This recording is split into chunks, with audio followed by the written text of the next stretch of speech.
Hello दोस्तों, आज हम लोग कुछ नेशनल करंट अफेयर का इम्पोर्टेंट टॉपिक देखेंगे जो कि एग्ज़ाम के पॉइंट ऑफ व्यू से बहुत ही ज़्यादा इम्पोर्टेंट है।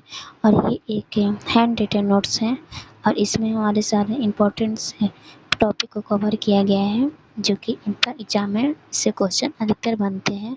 और ये बता दें कि ये नोट्स हमारा ऑफलाइन क्लासेस का नोट्स है जो कि SKC सर के द्वारा इसको क्या किया गया है, बनवाया गया है।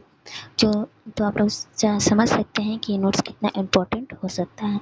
तो इसको हम लोग टॉपिक वाइज इसको हम लोग कवर करेंगे। तो सबसे पहला टॉपिक है इसमें जनगणना 2027। तो सबसे पहले हम लोग जनगणना टॉपिक देखेंगे। तो इसमें सबसे पहले दिया गया है कि जनगणना सबसे पहले कब स्टार्ट किया गया था। तो जनगणना 1872 ईस्वी में स्टार्ट किया गया था और ये किसके कार्यकाल में किया गया था, तो लॉर्ड मेयो के कार्यकाल में किया गया था। लेकिन दोस्तों ये जो जनगणना था ये नियमित जनगणना नहीं था, बट ऐसे ही उसको किया गया था। लेकिन नियमित जनगणना 1881 ईस्वी में प्रकाशित किया गया था जो कि लॉर्ड रिपन के कार्यकाल में इसको प्रकाशित किया गया था। उसके बाद ये जनगणना जो है किस विषय का संघ सूची में जनगणना जो है वर्णित है और ये आर्टिकल 246 में वर्णित है। उसके बाद जनगणना अधिनियम 1948 आया जिसमें प्रावधान किया गया कि ये जनगणना का इसमें प्रावधान किया गया, मतलब कि 10 वर्ष में एक बार जनगणना होना चाहिए। इस अधिनियम में क्या किया गया, प्रावधान किया गया था। उसके बाद जनगणना किस मंत्रालय के अंतर्गत आता है, तो ये गृह मंत्रालय के अंतर्गत आता है।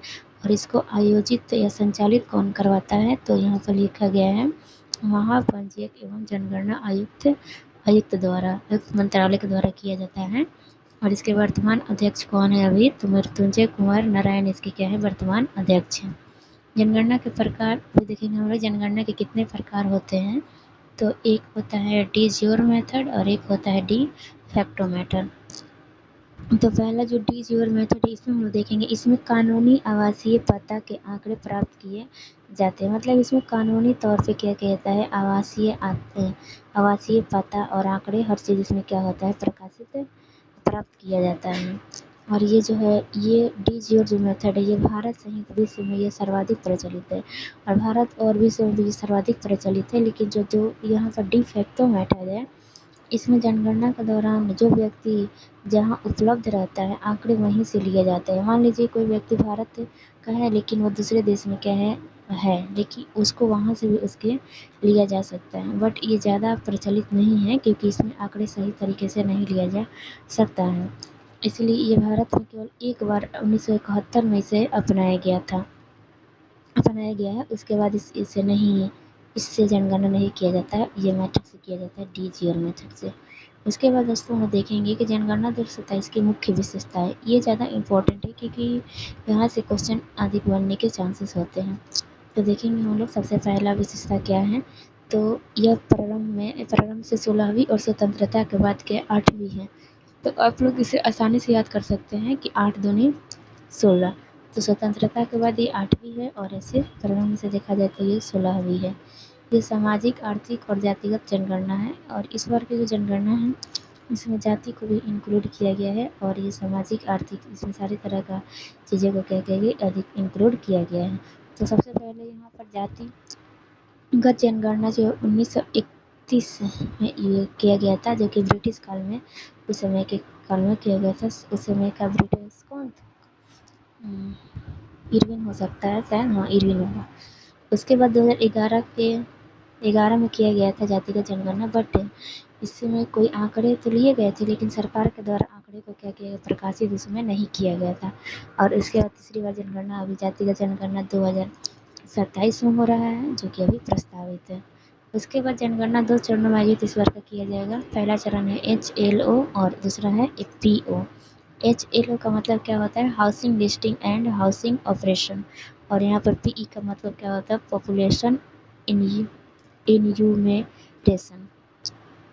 HLO का मतलब क्या होता है, इसमें क्या किया, इसमें आर्थिक आंकड़े एकत्र किए जाएंगे जैसे कि घर, मकान, आवासीय, कितना गाय भैंस बकरी, मतलब हर चीज़ इसमें क्या किया जाता है, इसमें प्राप्त किया जाएगा, एकत्र किया जाएगा। और दूसरे में जो है ये पॉपुलेशन वाला दूसरा जो चरण है, इसमें सामाजिक, जातिगत, परिवार, लिंग आधारित आंकड़े एकत्र किए जाएंगे इसमें पूरे। अब पहला जो अप्रैल से लेकर के सितंबर 2026 तक चलेगा, और दूसरा यहाँ पर चलेगा आपका फरवरी 2027 तक चलेगा, फरवरी 2027 तक चलेगा। उसके बाद यहाँ पर हम लोग देखेंगे हाँ, नोट में कुछ यहाँ पर कुछ बातें दिया गया है। यहाँ पर देखिएगा कि पहली बार जनगणना का प्रावधान किया गया है, या सॉरी दोस्तों, ये पहली बार स्व जनगणना का प्रावधान किया गया है। स्व जनगणना का मतलब इसमें क्या है कि खुद से भी कोई व्यक्ति अपनी आंकड़ा अगर सरकार के पास पहुंचाना चाहता है तो वो डिजिटली माध्यम से भी खुद से अपने आंकड़े को प्रकाशित वो कर सरकार के पास अपने आंकड़े भेज सकता है। और ये पूरी तरह से डिजिटली मोड में आयोजित किया गया, इसमें कोई भी कागज वगज का कोई इस्तेमाल नहीं किया गया, सीधे पूरी तरह से डिजिटली मोड है। इसके शुभंकर कौन है? प्रगति और विकास। इसमें प्रगति एक महिला है और विकास एक क्या है? पुरुष है। इसके एम्बेसडर कौन है? सुदर्शन पटनायक। बजट 11,718.24 करोड़ इसके लिए बजट आवंटित किया गया है, और इसके लिए टोल फ्री नंबर है 1855। तो आई होप कि आपको ये जनगणना वाला टॉपिक आपको समझ में आया होगा, और ये बहुत ही शॉर्ट नोट्स बहुत ही अच्छा है, जो कि बुक में तो ऐसे बहुत सारे चीज़ें दिया रहता है, लेकिन वो हम लोग पढ़ते हैं तो अधिकतर याद नहीं रह पाती है। लेकिन ये एक प्रकार का इसमें बहुत सारी चीज़ें इंक्लूड कर दिया गया है, जो कि एग्ज़ाम के पॉइंट ऑफ व्यू से इसमें कवर ये हो जाएगा, और इससे आपका क्वेश्चन बन जाएगा। अगला टॉपिक हम लोग देखेंगे धीरे धीरे ऐसे ही करके। Thank you so much.